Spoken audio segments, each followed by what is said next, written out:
চাকরি করে আমাদের বেতন দেয় 1 তারিখে, কিন্তু একটা সুবিধা পাই। তার মধ্যে দেখা গেছে কিছুদিন আগে সরকারি গ্যারেট অনুযায়ী আমাদের বেতন বাড়ছে, আমাদের বেতন গ্যারেটে বাড়ছে।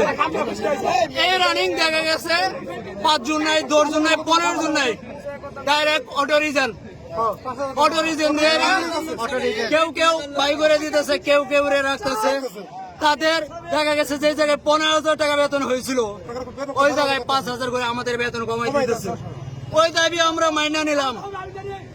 তারপরে আমাদের নাইট বিল যেটা পাই দিন 50 টাকা করে প্রতি নাইট, ওই নাইটটাও আমাদের এই রানিং কাইটে নিতেছে, আমরা নাইট বিল পাই না। দ্বিতীয়ত আমরা দেখা গেছে এই রানিং ঈদে কোন একটা সরকারি বন্ধ পাই না। কিছুদিন আগে সরকারি আন্দোলনে পুরো আন্দোলনে ছাত্ররা প্রতি অফিস, আদালত, মেল ফ্যাক্টরি, কারখানা সব বন্ধ রাখছে, কিন্তু এই প্যারামাউন্ট মালিকে বন্ধ রাখে না।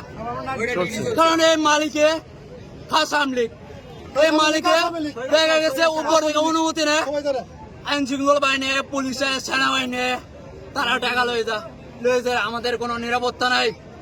এই আন্দোলনের ভিতরে আমরা ডিউটি করি। যে লাস্ট আন্দোলন 4 তারিখে না 5 তারিখে আমাদের অনেক লোক আহত হয়েছে আন্দোলনে।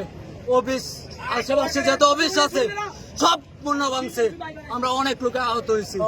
তারপরে আমরা মাইনে নিলাম, কারণ কোন একটা ঈদে আমরা ছুটি পাই না, বাধ্যতামূলক ডিউটি করা লাগে। যদি না করে কাঙ্ক্ষের ভিতরে আমাদেরকে চাকরিতে রাখে না। তারপরে আমাদের যেখানে ঈদে হাজিরা পরে আমাদের 3 ডাবল, ওইখানে যেখানে আমরা